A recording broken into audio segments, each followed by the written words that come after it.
We've already got a bunch of people saying hi to us. It is Thursday. It is summer. That means we are live at the Mediavine Summer of Live, and I am beyond I know I say this every week, but I am beyond excited about this week's guests. We're talking about how to grow your traffic, and I've got two incredible experts. It's one of the questions we're asked every conference, everywhere we go. How do I get to the 25,000 sessions traffic threshold for Mediavine? And I couldn't have two better people on here. I have Lena Gott of What Mommy Does, and I have Stephanie of Spaceships and Laser Beams. Well, I want to let you guys talk and say hi yourselves first. Lena, you want to start us out? Sure. Well, my name's Lena, and I've been blogging about 10 years, a few years for someone else, and then about 7 on my own site. My main site is What Mommy Does, and I actually have where I write about personal finance, family finance, fun with kids, things like that. And then I also, for the past couple of years, have had a second site that's just a Thinkific learning course for bloggers called Adventures in Blogging, where I teach bloggers how to get more traffic and more income while not working as hard, because a lot of bloggers I know are stay-at-home moms like me trying to fit in blogging in between juggling family and everything else. And so that's what I focus on. And I actually use my degree for that. I'm a CPA by trade, and blogging is just the thing that I decided to do. Instead of going back to work as an accountant, this is what I do full-time now. Awesome. And Stephanie? Yeah, I blog at Spaceships and Laser Beams, which originally started as an Etsy store, and now I don't have an Etsy store. I just have a blog. And funny how those things work. And I answer questions daily, along with 7 other bloggers at Bloggers Tell All, which is like a membership and reference site and Facebook group that we tell all. Any question, we'll try to answer it. And my dogs lost their minds. Like, yay, perfect.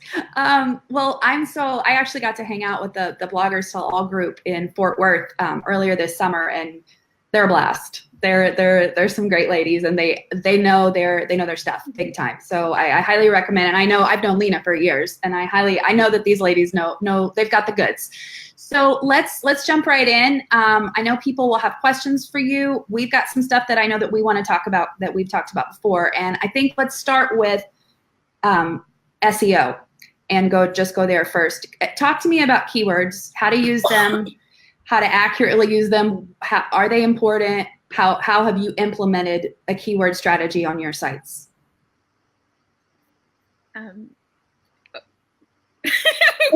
You want to go? Yeah, you go first. Okay. Well, I teach my students about this too. I think a lot of times people get really scared about SEO, and really it's not as complicated as you think. A lot of it I find is just common sense. The best thing that I can tell somebody to do is start out when you're trying to learn keyword optimization is, start out with something that that you can rank for. Like, just go and Google like a normal person. Don't worry about what tool that I need to use or anything like that. Just go into Google and search for a phrase, a longer phrase, maybe 3 or 4 words, and then look at the search results and see if there's something that there's missing content on. Like, say you search for, one of my most recent posts that I did was how to make your house smell like a spa. Okay. I searched it because I was interested in what spas smell like. And I realized that nobody's really writing about that. So I wrote about it, and it started ranking really well right away because people weren't writing for that, but there's a lot of people searching for that. So you can find lots and lots of keywords without trying very hard, just by going into Google and using common sense and just searching around. And I think that's a really good way to start with SEO. Yeah, and I would say, keywords are critical. If you pick something that's too low, sometimes the traffic is not worth your time. So you definitely want to pick something and look at volumes as you progress. I don't want anyone who's starting to day 2 of their blog to worry. But if you are a little more advanced, Lena and I were just talking how, so I use SEMrush or SEMrush, however you want to say it.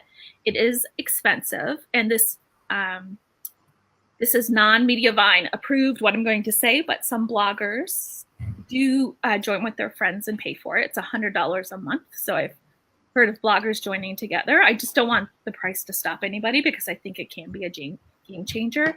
But I think like for me, when I'm looking for a keyword, I'm looking for something that I call it a keyword vocabulary, which is not a real thing. It's a Stephanie thing. So I want to pick something that has, like a lot of searches. So say, like chili or parenting or whatever it is, but then has a lot of smaller variations on that. So if it was chili, then it would be like best chili recipe, hot chili recipe, those types of things. So that there's more opportunities to rank. So you're starting to build that vocabulary. So you're not just focusing on one thing. So I hope that makes sense. You're starting to then create this vocabulary of words in your posts that Google likes, that gives you more opportunities to be found. And then there would be a lot of, also they call them Longtail keywords. So these are, like how to make your house smell like a spa. So in the case of chili, it would be, can I put black beans in my chili? Like things like that. So you're just really looking for something that a lot of people are looking for a lot of different variations on. So I do keep going. Please keep going. Yeah, no, so Melissa says, this may seem silly, but how do I know what keywords are performing? Like I go to Pinterest and what I'm posting to see what their recommendations are. Is that the same? So in Google, there's ways to do it where you don't see volume, and then there's tools you can use where you can see volume. And I think Lena might know more tools than I do because I am exclusively SEMrush. But you can also, if you Google something, I'm going to stick on chili because I have a one-track mind now. If you Google chili recipe, you're going to see Google start to auto-populate the same way Pinterest does. And if you hit enter, and you scroll to the bottom of the page, you're also going to see some variations that Google will give you. So that's just a way to look and see kind of what related searches are, just like Pinterest. So Lena, do you have any free tools that you recommend? I actually volumes. Actually don't use paid tools. I use SEMrush ever since I saw some of the tutorials that you did. But all this time, so for the last 9.5 years until very recently, I just use Common Sense for mine. And I do a lot of testing. So I would say that's key. So, you will go into Google and you'll find some keywords. And I think there's a tool by Neil Patel, and I can't remember the name of it. The Uber Suggest. They give keyword ideas. And that's a good place to start too. Like I always say that your success with SEO comes down to your ability to brainstorm and think outside the box. Like with my posts, I will just keep going on the same example with the, house smell like a spa. Like I don't just rank for house smell like a spa. I make your house smell good. The best scent diffusers for your home. Words like that. And there are tons of different phrases, like you were saying, like not just one phrase that might have like 30 people searching it per month. And this is where you have to temper kind of what the keyword tools tell you, right? So if a keyword tool tells you, well, this search term is 30 people per month. If let's say you rank your post for 10 or 20 of those keywords, I mean, that's a lot of traffic. And if you're one of the only people writing about it, that's a decent amount of traffic, especially if you're optimizing your images too. And so I guess I said all that to say, I don't really have a recommended tool other than I like SEMrush if you really are into the tools. But I think a lot of times you still have to learn the good old-fashioned way of just digging into the search results and seeing, can I rank for this? And one of my students in my courses, she has it's a blog about going on adventures. And we were talking about she wanted to rank for hiking boots. And so I pulled up Google and I said, all right, let's see what happens. And so we typed in hiking boots. And then, of course, when it comes back, the search results, the top ones are like REI, Amazon, like Hiking Nation. I just made that one up, but you know what I mean? Like they're all like legit hiking things or big retail websites.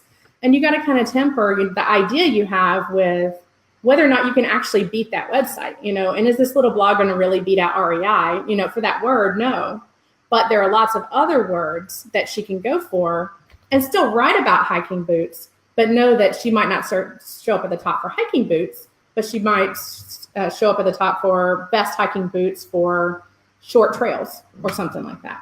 And I think what Lena said is the best tip we can give for someone starting in SEO.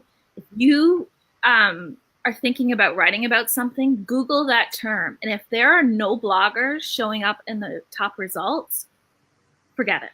Mm-hmm. You have a really, unless you're an authority site on that subject, you're going to have an incredibly hard time ranking for that.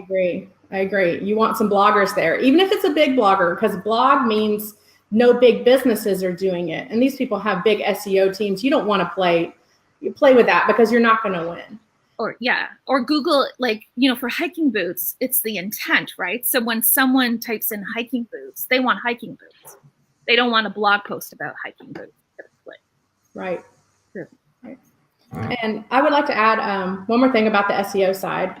A lot of people don't think of this, and this is one thing I talk about in Adventures in SEO. A lot of times, somebody might have a great blog post on the topic, but they actually don't optimize any images or very few images on it. So if you're like me, and maybe it's just because I'm an image person, a lot of times I'll search on Google and I'll go straight to the image search results. And I will search for an answer that way because I want to see the example of it, or I just want to see what's available because I'm a visual person. There are a lot of people like me out there who are just looking for the visual example. So if you can spend some time optimizing your images behind the scenes, that's the title of your image, like, howsmellgood.jpg or whatever. And also the description of the image itself, that is really going to help you in Google. And then the same concepts also apply to Pinterest.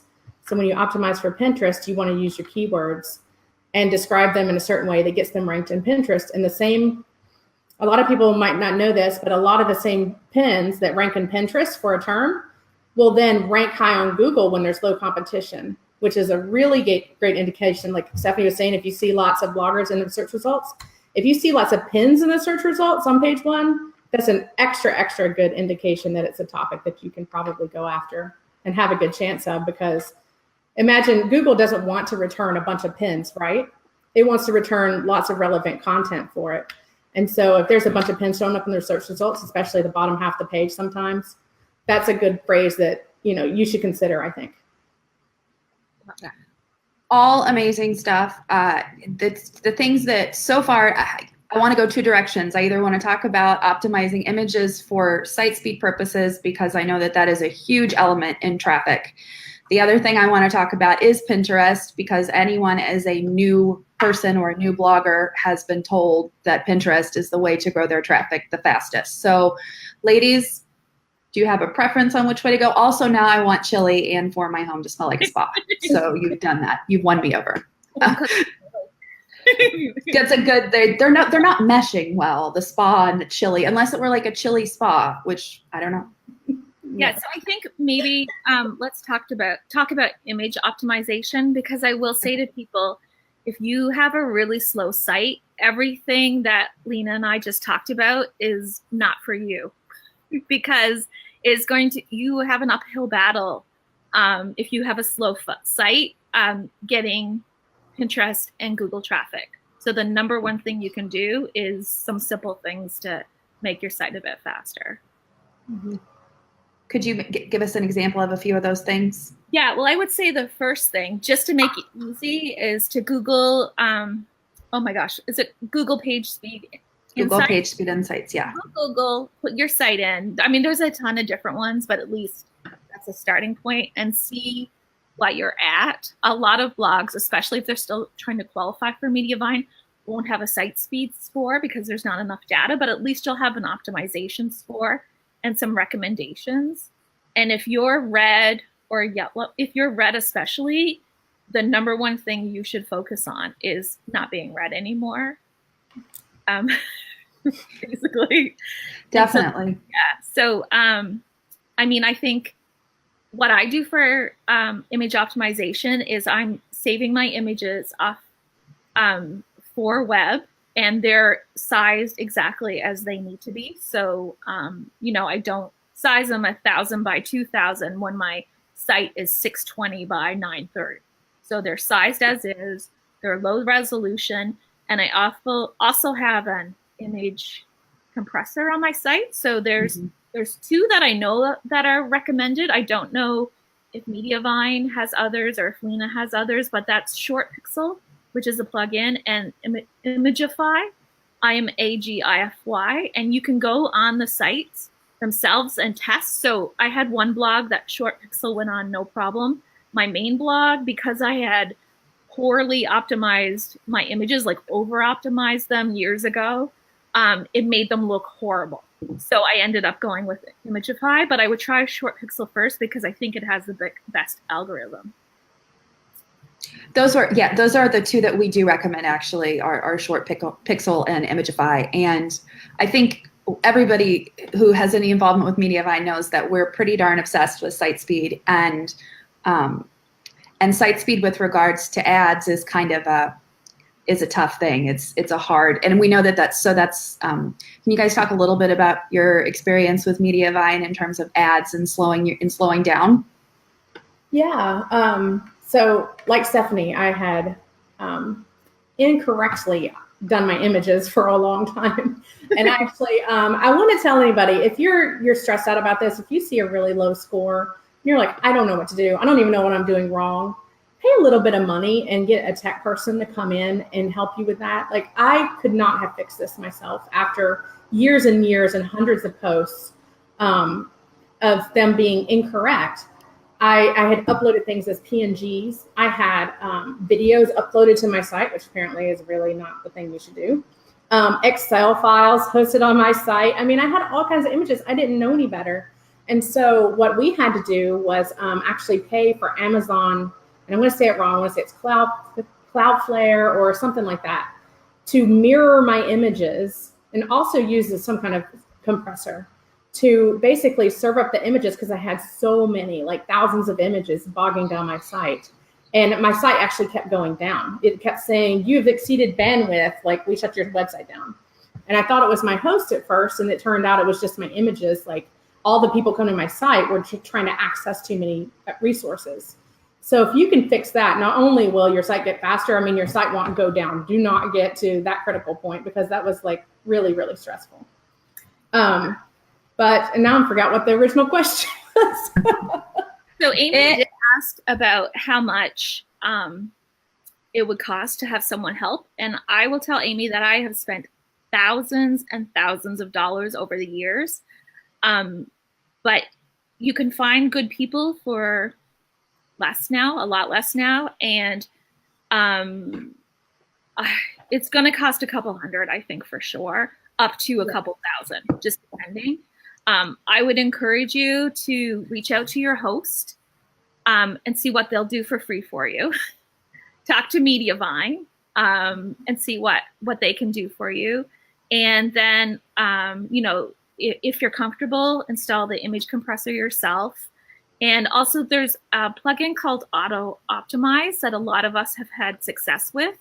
I will say, if you're not a tech person, go slowly. I had one blog that it was just fine. The other blog, because the hosting wasn't good enough, it basically grinded to a halt. But a lot of people have had success with that. But I would, again, caution people to really, if you're not 100% solid on what you're doing, is to seek advice. We have we've got a lot of people asking questions, and in the comments we have people saying that they've checked their speed on GPSI and it's super slow. We actually have a great blog post on the Mediavine blog about using Short Pixel, if one of my associates will drop that in. And we've got a couple of questions here. Someone was saying, any recommendations for people? We've worked a lot with Lauren Gray of Once Coupled at Mediavine, but if you're a Mediavine publisher, email in and ask. And I think Facebook groups are great resources too, for sure, for asking. So could we talk a little bit about Pinterest now and ways that you guys have used that? Kind of segue into that a little bit? Yes. Great. Who would like to start? We're doing it again. We're so polite. We're like the most polite women. So I had to stop because I had to. So Pinterest is my least best of my my 3 pieces of my pie, Pinterest is my least. So I just had to go find my notes about what I thought people should do. Got it. Yeah. Hey, it happens. Yeah. So I feel like Lena's going to have a lot more to say here. I did talk to Jen. So Jen Fishkind is at Princess Pinky Girl, and he lives and breathes Pinterest. And she's one of the bloggers who's Bloggers Tell All. So I asked her, and she said, if you're feeling pressure with Pinterest, she thinks they're really focused on creators right now. And she thinks it will take time, but that it's going to change. So all of us that have had trouble over the last year, there's hope. She did say to visit the Pinterest best practices page. And I can put the link in after in the comments, but it is, okay. So some of it's really straightforward, but there's some good little nuggets or refreshers in there. The one thing that I do is that I find that I really chase the things that are bringing me traffic.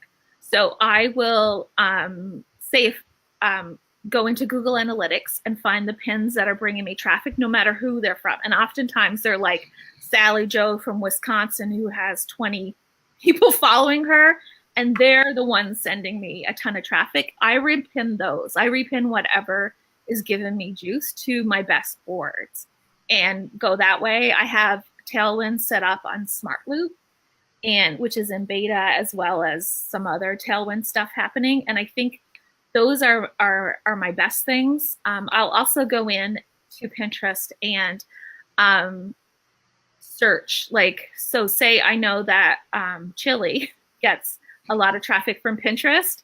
I will actually type in chili recipe and scroll till I see my pins and repin those pins that showed up. And you can, if you don't have that, if you're newer, you can actually go to, it's like pinterest.com/your username source, one or the other, I'll put it in, and see what people are pinning from your site and repin those and just try to get some traction. But definitely chase what's working has been my best strategy there. And Lena?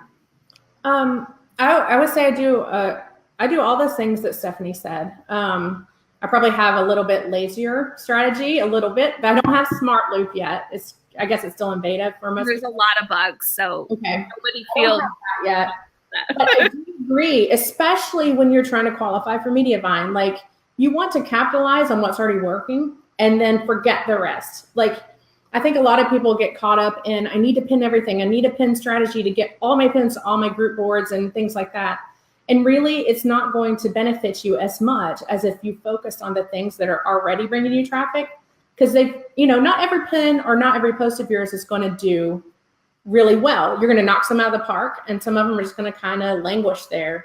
If Pinterest likes this one pin about chili, what I do is I'll go into Google Analytics about once a week, and I pull up my referral sessions. And I can't remember, I can post it later, like the path that you follow, but I want to say it's acquisition, behavior, referrals, I think. You can get the actual pin URL and just click the little box next to it, and the pin will pop up. I pin maybe the top 10 or 15 pins that are bringing traffic to my site. I just pull them up, I hit Tailwind, and I schedule them out to all relevant boards once a day for however many boards I have. So let's say I have 15 boards between my boards and the group boards.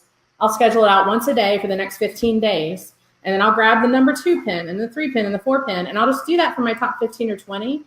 And then I call it a day, because you can't spend all your time on Pinterest repinning. And that's enough to keep your traffic up pretty well. And also I call it like the Pinterest snowball effect. Like, the more you pin, the more people put that pin on their boards, Pinterest starts recognizing that image as an authority image. And if it's popular, it's going to stay pretty popular. It might not be viral.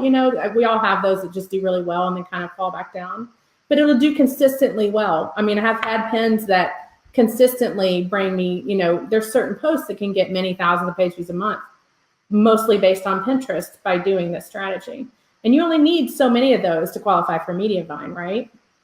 Yeah. Like, why fight it? Like, do what's working. And so Melissa asked if she had a specific pin that brings traffic, would she repin that versus the pin on her main board? I mean, I do both, but I would go after the pin that's like giving you traffic, not one that's sitting on your board just because it's yours. If traffic is your goal. She asked for a little bit of follow-up detail there. She said she has a picnic pin that is her top pin from someone else sharing. I have the main pin on my main site board, so I would share the first one. Yeah, the other person's pin. That's what I would do. I would choose theirs because that's the one Pinterest likes. Yeah. And I would do more than just, I mean, especially if you're trying to qualify, it's hustle time, right? I would also, if you have your tribe of bloggers, like put that pin, not a new post. If you're doing Pinterest sharing, if you're in Tailwind tribes, like put that pin in and see what you can do. And both of you have really been talking a lot about qualifying for Mediavine, and Stephanie said some great things, and Lena has said some great things too. Since I finally twisted her arm enough last September and got her to come on, she's happy. She's glad I did it. But tell me a little bit about that and what you've seen in terms of with both of your great avenues with publishers to the reaction and what that can mean and the difference. So people who know me will know that I don't say things I don't mean. So this is coming from a 100% honest place, and that I was saying that it is a game changer. I think there's a few key moments in blogging where there are game changers, and one of them is hitting the Mediavine threshold, because you're going to go from a $1 to $2 RPM to actual RPM that, I don't know what a starting publisher makes, but I mean, it's going to be what, five times that, 6 times? I think that's minimum. It depends on the season. Exactly, and the content and that. But all the things. We're talking no matter what, it is a significant game changer. And so the thought of going on live open like this makes me want to vomit. But I agreed to do it because I really do believe in the life-changing things that can happen once you're able to monetize from your blog, and being with a quality ad network is one of them. And so I am thrilled that you guys have a threshold that's attainable for people and that can give them a significant living wage for their work. And I would encourage anyone who is close to just give it that extra hustle and qualify, because it will change things. Excellent. Lena, do you have anything to add to that one? Yeah, I can speak to, because you know that I was with Media.net for the longest time, many years. And I was doing ads myself. And then I had already known Jenny, so I trusted her. When I saw that she was with Mediavine, I was like, all right, tell me about Mediavine, because I was such a skeptic, I won't lie. Like, I had really good RPMs before, but that was because I was taking a lot of measures to make sure I did. So on my site before, I would have like 3 blocks from, one ad network, a banner that was AdSense, and then I would have a sidebar that was like Amazon CPM. And I was layering on these ads. I wasn't tweaking them a lot, but I did have 3 ad networks going at all times. Yep. And then every once in a while I would add in a 4th, like if there was a special campaign. And it wasn't a lot of work, but it was always in the back of my mind, like, I got to make sure these are going. If something was wrong, if something wasn't serving up correctly, then I had to be like, oh, should I switch this one out for this one? And so I would say the biggest benefit of going with Mediavine for me, even though I had well qualified it many years before, was just the headache that it took away from me, that I didn't have to manage this myself anymore. So literally I just said, okay, see you later. I just fired my other network, took down my ads that I was doing myself, and then I gave them access to my blog, and all those things that I was doing before myself and had to worry about, it just magically happens now. And so, and the RPMs are equivalent. They're just as good. And I would say just the ease of it is really great. And I've really liked also the communication that you guys have too, like the email updates that we get if something's going on, or if you think rates are going to go up or down because the trends. Those are really helpful to know. And I just think, having done it myself all those years, it's just really helpful to have someone just kind of do it for you who's an expert at doing it and not just trying to do it yourself because, you know, you're writing, you're not really a tech person or an ad network person. So we've got a lot of the people are asking more questions and saying that Mediavine is their goal for 2019, which is we're very excited to hear that.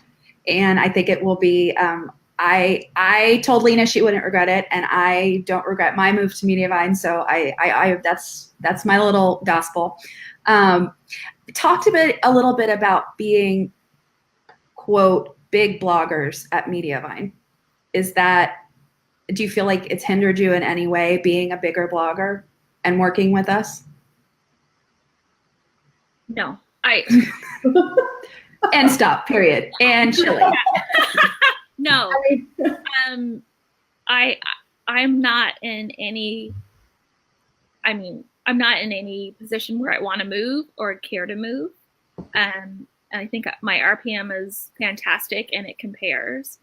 And honestly, even if it was a little lower, what I value from Mediavine is the honesty, and that I feel like when I ask a question, I get an honest and thorough answer. And even if I was making less, that I would enjoy the cost of doing that. Mm-hmm. We'll make sure you don't make less. We'll make sure you don't. No, but even if I did, is what I'm saying. Yeah. No, and I fully appreciate that. There's a value in having a partner that you trust. Right. And completely agree. Lena, did you have something? I'm sorry, other than a car alarm? Yeah. Stop stealing cars during our live. Already shut the windows because the lawnmower was going and now the car's going off. No, I mean, I haven't regretted it one bit coming to Mediavine. And I think it's important. I want to point this out too, because people are because we've already talked about site speed and we've talked about whether or not we regret going to Mediavine. There's going to be a balance that you have to play and the expectations you have with how fast your site can be when you have ads on your site. So you might not get the best score if you have ads running on your site, but just know that's the cost of running ads on your site. And it's to be expected that it's going to be a little bit slower because the ads are serving up, but that's okay because people are still coming to your site. You don't have a major problem with your images if you're optimizing them. Yeah. And that's just part of doing business as a blogger. I'll also say, and this is not smoke that I'm blowing. I want my house to smell like a spa. That we run every ad placement and on high frequency on our own owned and operated site, The Hollywood Gossip. And we are all very, very, very fast site. And almost any blog you can test, and you can email into publisher support and you can have them kill your ads for 2 seconds and run GPSI side by side. I've seen it happen. And the most I've ever seen it change is 2 points. So I think that's a pretty fair trade-off. We're always focused on speed. Can we get back to Monica's question there about? Yeah. Okay. Yes. Because I love Monica is in exactly where I love people to be, which is on the cusp. You know, it's not an uphill battle. She's got 19,000. I'm assuming it's page views, but it could be sessions. She said sessions. Oh, she said sessions? Okay. Yeah, she's real close. Okay. Yeah, super close.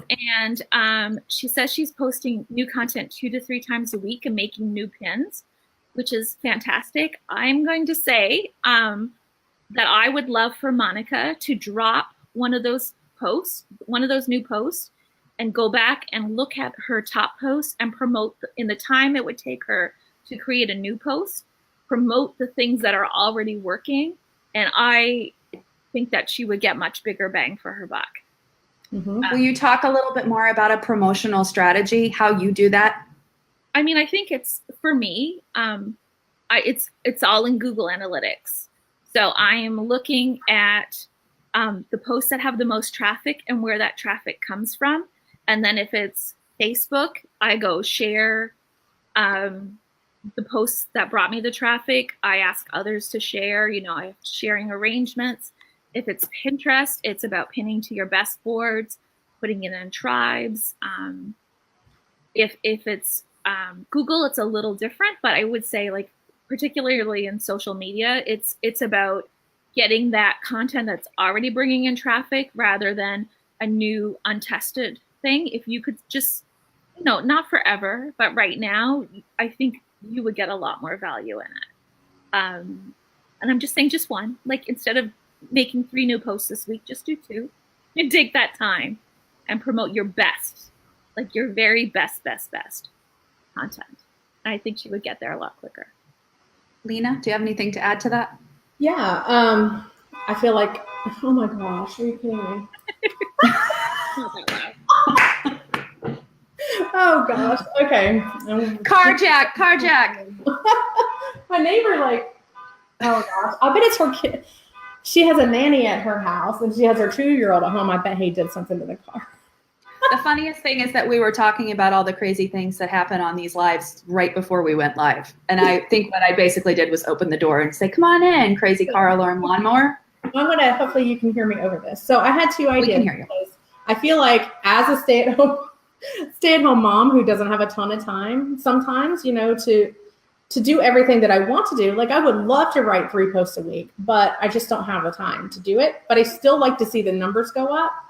I would say 2 things. First of all, if you're right there on the cusp, I would look at your best post, just like Stephanie said, and make a new pin for the best post that you have, or maybe the best 2 or 3, because you already know what works. Maybe making a different pin and a different style that speaks to a different part of your post and repin that out is probably going to do a lot better than just a random post that you wrote that you don't know anything about those keywords or about, how the pin might perform. Just duplicate what you already have. And the second one, thing that you can do really easily is literally write a sister post to your top post. So look at your analytics for the past month. And let's say, I'm trying to think of a good example. One of my posts that does really well is 15 things you can sell for extra cash. I might write, 10 things you can sell tomorrow to make extra cash, something simple. It's not the same post. I'm not going to write the same thing, but it's going to be to the same audience. And I know because the first one was super popular, this one is probably going to be pretty popular. And if it's your top post, then it's going to bring you some pretty good traffic that way. Yeah, I think that's a fantastic suggestion because I've actually done that for myself where I actually did have a chili recipe that did really well on Facebook. So now we have a chili mac recipe. Now we have a goulash recipe, because your people like it. So it's an easy way to keep it going. I would also say, just to throw in my 2 cents here, we're coming on Q4. And that's when you know that there are going to be specific posts that are going to be popular. They are every year. It's coming around. So start optimizing your Q4 content now so that by the time it rolls around, you're already ready and you're flushing all that content out and you'll easily pop up over the threshold with that. So Amy Johnson said, honk if you love Mediavine. Amy Johnson, you're my new favorite person. My neighbors love Mediavine. So we've got a couple of questions now. Well, first, yes, my colleague answered it, but what is the threshold to join Mediavine? It is 25,000 sessions in a 30-day period. It's any 30 days. It does not have to be the 1st to the 30th. It's just hitting that sessions threshold, and that's in your Google Analytics. So the question everyone here is asking, do you think making a video and promoting that is a good way to increase traffic for your best post? So video, I'll let you guys go because it's the year of video at Mediavine, and I already know what everybody has our feelings. Is it a recipe, or it is the year of video. They do really well, but it depends on the content. Mm-hmm. And I would say, I do for brands, I do lifestyle videos and I do recipe videos, and there is no competition. The lifestyle videos fail, but brands still want them. The recipe videos take off. So I think it depends on the content for me. And I would say that it depends on your blog too, because, I write about finance. And so really, what kind of videos am I going to make? I don't know. But I do know that when I go to SEMrush and look at, what my competitors are doing, it'll tell me, 3 out of the top 7 results have videos in their post. So I would say for SEO, videos could help you if you're embedding them in your posts and you're trying to compete there. Like, let's say you're let's say you are on page 1, or you're but you're at the bottom, or you're the top of page 2. Adding a video when your competitors have one might be enough to push you up towards the top of page 1, and it's like exponential amount of traffic versus being at the bottom. So I think it could help for SEO for sure. I think you just have to analyze why you're doing the video, what it would be for. The other problem is when a food blogger who has a small audience expects to make a video, and they pay quite a bit of money to get the video made, and then it bombs. And so videos are no guarantee of traffic, I would say, number one, especially if you don't have an audience or a built-in share system to get the video going. But if you were going to like dip your toes in the video market, I would say, if particularly, I think I'm talking about Facebook and SEO are where I use videos. But I mean, we're talking about getting immediate traffic to qualify. So for me, if I was going to pick a post to do a video on, I would find something that did well already as a picture.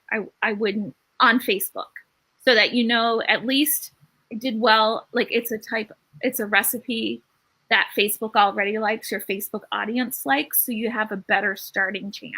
So a lot of food bloggers, I know myself included, if we do a recipe and put up just a photo of it or a photo collage, and just that photo does well, that goes to the front of the queue for a video.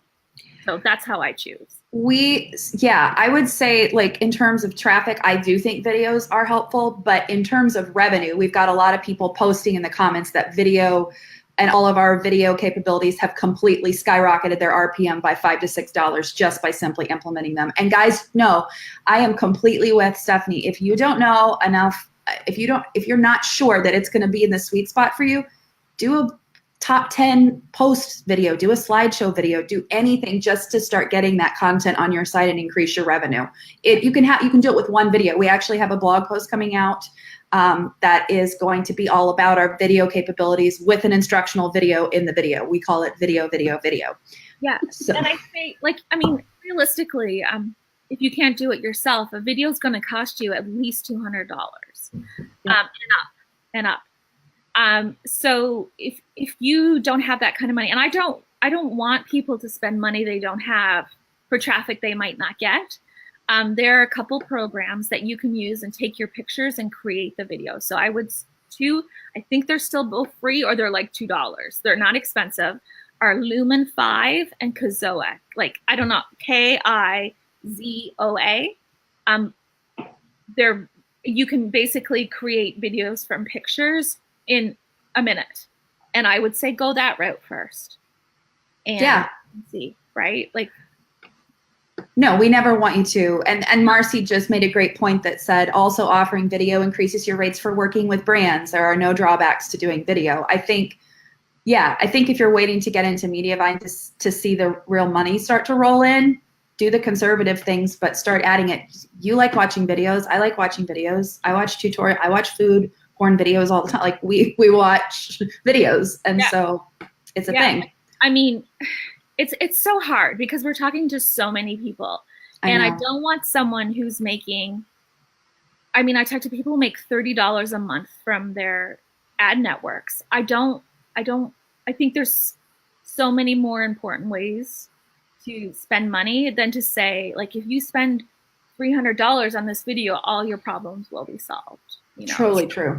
Yeah, don't go for broke, rent the studio, do all the things like. Exactly. But if you are a food blogger who's making a great income and you're still not doing videos, I think it's a mistake. That would be. We've had some people, we're talking about the Mediavine threshold, and there's that. I'm going to skip down to here because our time is flying, ladies. Flying like a car thief in Lena's backyard. So let's talk about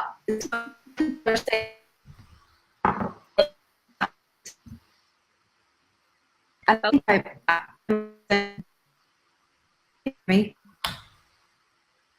Oh, you froze on me. Uh-oh.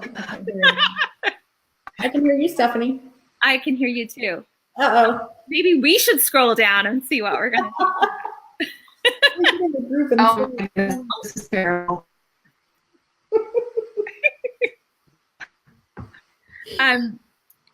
Okay, well, I've never seen this when two people can move and the other person can't. I know. Oh, I hate live for this reason. This is why I vomit before live start. So we talked about Pinterest. We kind of talked about guess what she's going to say. Yeah. Well, I mean, oh, are you back? Hi. I'm super stoked that I froze with my mouth gaping open.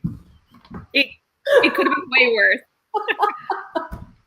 Yes, it could. You could have had your dryer on during live. Not that that's happened. Okay, so what I was going to say is that we've had, I know that you guys offered specific suggestions for Monica, who was asking about being so close to the threshold. I would like to just say, what are 3 things you can do right now today to grow your traffic? Like if you had to, using any medium, using any resources up to our disposal. Okay. I'm going to do 4 because I added 1. That is against the rules, and I said 3. I am a rebel. So my bonus one I'll say first is that I want everyone to go to their site on their phone, and if it looks like a hot mess, I want you to fix it, because nobody is coming. I'm going to say nobody. Very few people are coming to your homepage and coming to your site on the desktop, except for you. So make sure your logo's nice and small. You have content. Look at how people can share. I mean, make sure the fonts, you can read them, all that fun stuff. And you need to learn your site. You have to get intimate with your site on a phone. There's just no way around it. That was my bonus one, though. And it was like a rant, really, not advice. If you want to see someone rant, talk to Eric Hochberger about people who don't look at their sites on mobile. Leah's doing it right now. Oh my gosh, because my site is printables heavy, and so I actually have more desktop traffic than I do mobile. So I use my site on desktop, and I think more than half my people do, but I just forget about those other 45% of people. I know. And it's climbing, right? I used to be significantly desktop heavy, and it has changed over the last year where I'm down to 30% desktop now. Holy moly. Okay, now for the 3 that I'm allowing you. So I would say, number 1, I want people to go in Google Analytics, and I want them to pull the posts that bring in the top 75% of their traffic right now.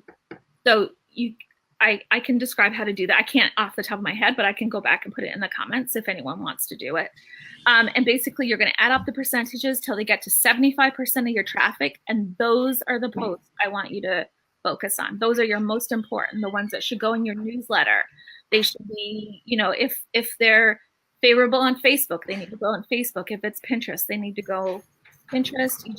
You need to be working those. And if you're doing 3 to 5 blog posts a day, stop and start remarketing those in that time. That was not my number 1. Also sounding very ranty.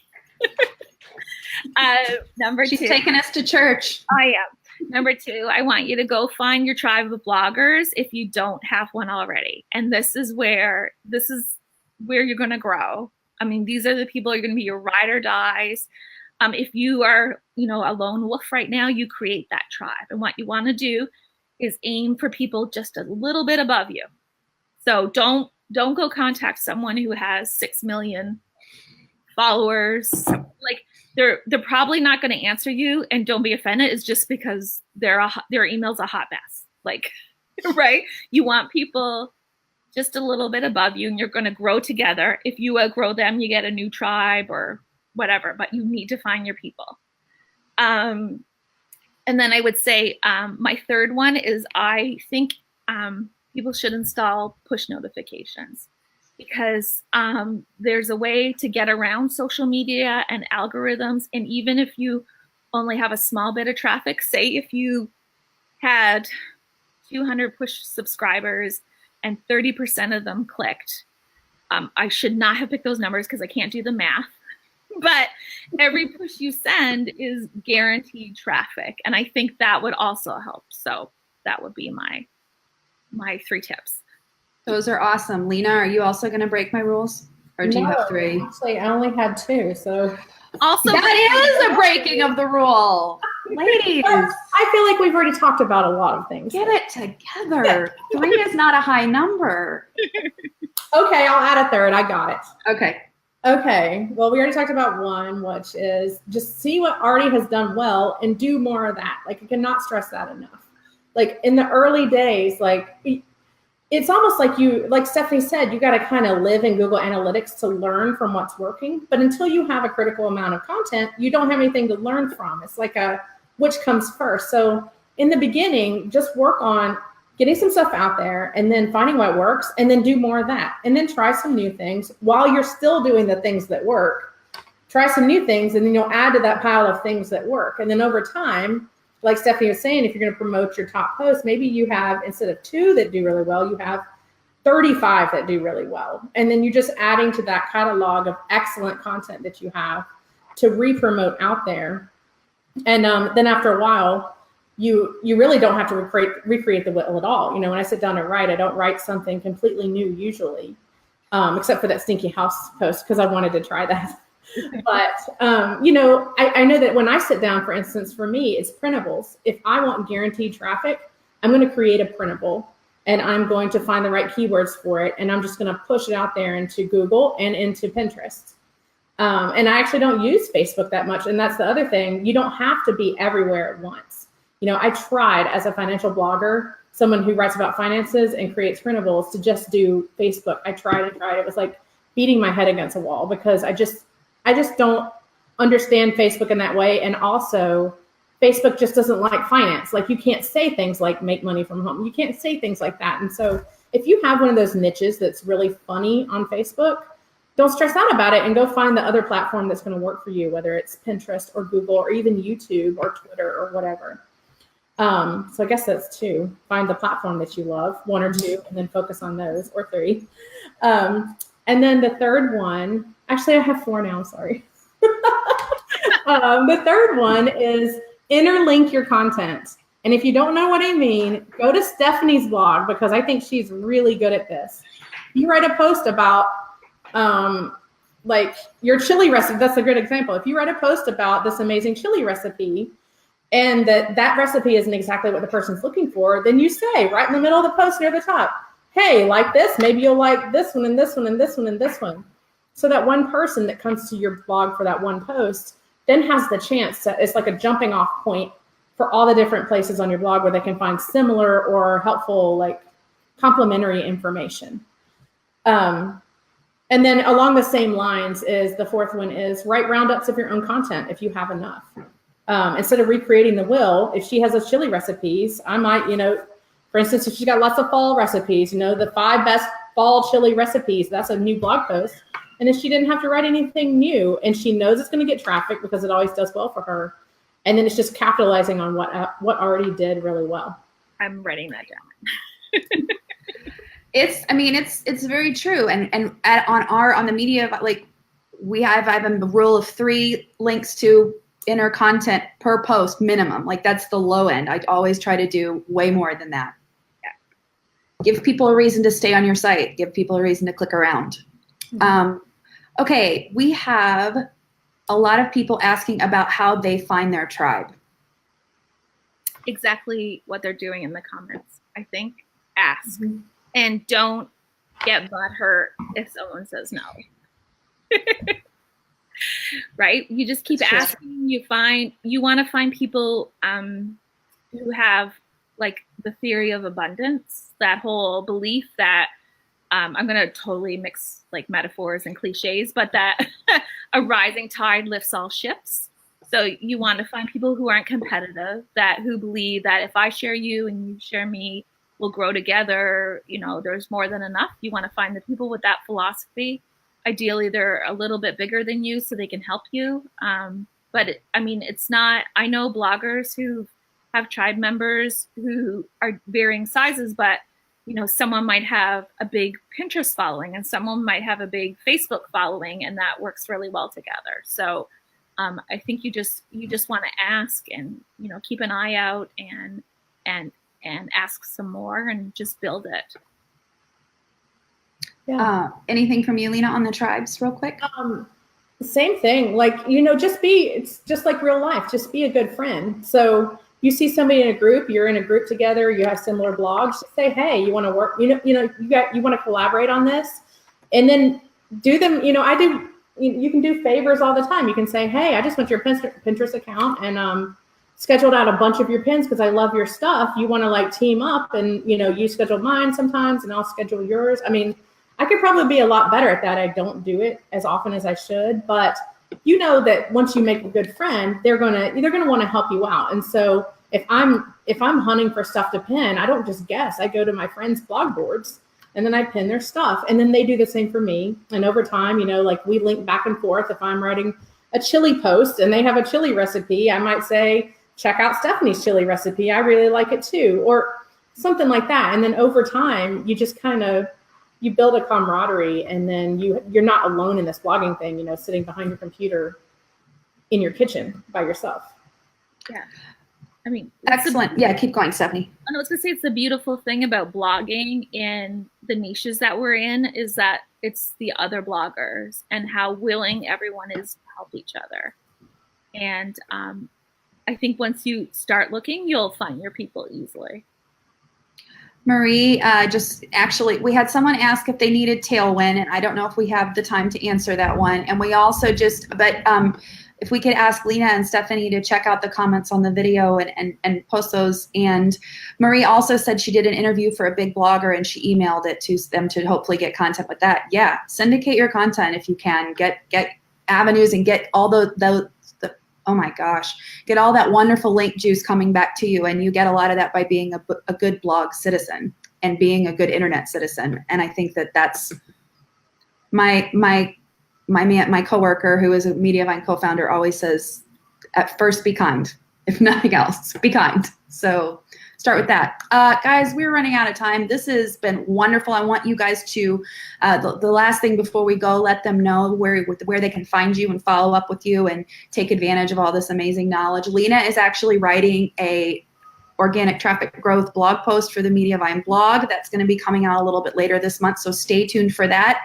Sad face, everyone. There are only 2 more Mediavine Summer of Lives. It's almost over. However, we do have something that's coming up that we will not be getting rid of our lives. This will be continuing just in a different way. And we're excited to tell you about that. Next week, I have the Mediavine Publisher Support A-team. They're amazing. They're going to be here. They're going to be doing support desk live, answering your questions, optimization, SEO, ad problem, all the things. They're going to be here with me, and we're very, very excited.